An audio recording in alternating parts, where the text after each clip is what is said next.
Probably like most of you were too, when I was younger I was no real stranger to trouble. I wasn't a bad kid on the whole, even if I did have a cousin who always seemed to refer to me as Naughty Ian. But as that name suggests, I did occasionally do things wrong, and that name Naughty Ian likely came out of a time when Craig had seen me getting into trouble with my parent. Now, in our family, in public at least, we had a certain code which my sister and I knew and understood from my parents that would let us know when we were about to get into trouble. And it started with a cough, a particular way of clearing the throat that we knew was meant to get our attention and make us stop for just a moment to think about what we were doing. We may not yet have been in trouble, but it was only a few steps away. And then if that cough didn't work, it might be followed with the look. I'm sure you all know that look, because I would guess that most parents have a special look for just this purpose too. It's that one which comes over the top of a pair of glasses and raises the eyebrows and sits atop a mouth that is certainly not smiling. The look tells you that you've arrived at the line. You might even be dancing on the line, and if you cross that line it will certainly mean trouble. And then, after the cough and the look, there was the gesture. For my mum it was an outstretched hand, for my dad it was his whole right arm held horizontal and slowly descending. It was a last warning. Calm down. Stop what you are doing immediately. Trouble is knocking loudly on the door, and it's bringing a whole world of bother with it if you do not desist this very moment. Sometimes, though, these would not work. We might miss the coded signals. We might think that they were simply clearing their throats instead of giving the secret cough, or we might not understand why we're receiving the look and change our behaviour in the wrong way. And sometimes they didn't work because my sister and I simply didn't want them to work, and we would deliberately fail to notice them or even intentionally misinterpret them. And so, if the cough and the look and the gesture didn't work, eventually words would be used, both to let us then know at that moment without any doubt what it was that we were doing wrong, but also later to make us reflect on where we had gone wrong and to encourage us not to make the same mistake again. Unless we are skilled communicators in sign language, there's a limit as to how much we can actually communicate without speaking. There comes a point at which words are needed, and indeed the only reason why sign language can even work is because sign language is, in fact, a language that has words even if they're not spoken. Coughs and looks and gestures can only take us so far. Eventually, we need words. When I stop and breathe in your presence, just breathe.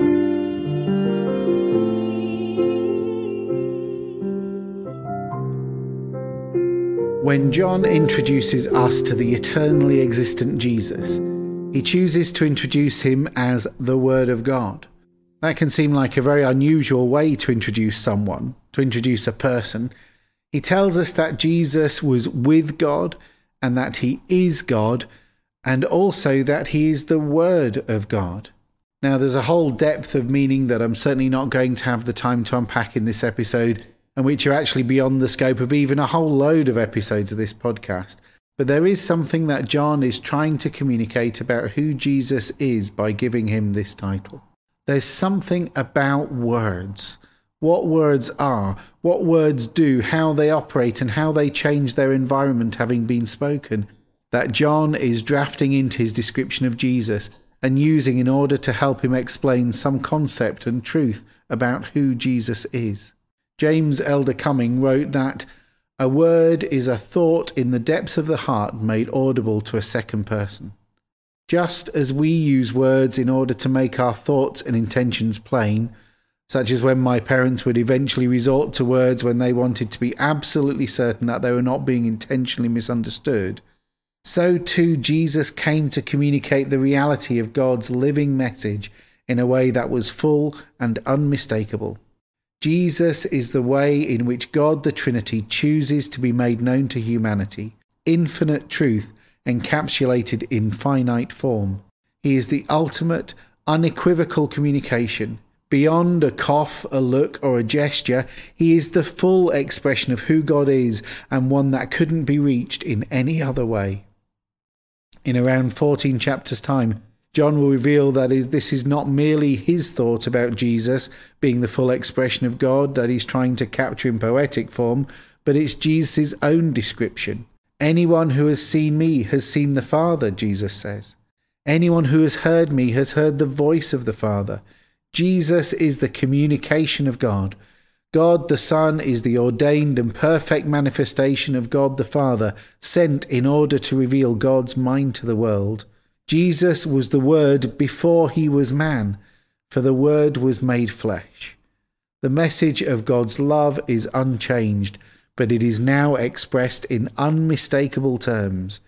Jesus is God's love sounding in the language of mankind, God's message of love written in flesh, that his truth may reverberate among the centuries. In the beginning, the Word already existed. The Word was with God, and the Word was God. He existed in the beginning with God.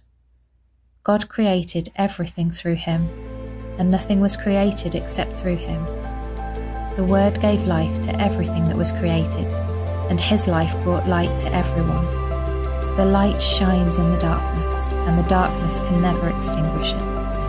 Before the earth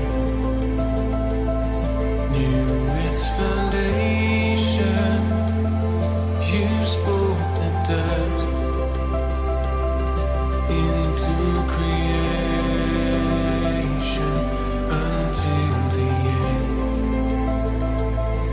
When all is withered, then still your word endures forever. A lamp unto my feet, a light unto my path. Oh, your word will not be shaken. Your word will never fail me.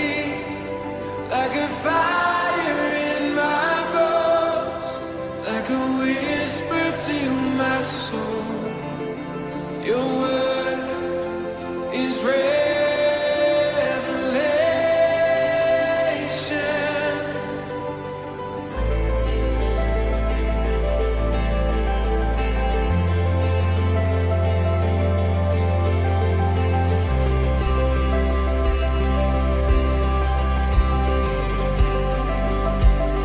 Deep calls to deep within your presence.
I hope that you'll join with us again tomorrow, as once again we pause to catch our breath, draw near to God, and refresh our spirits.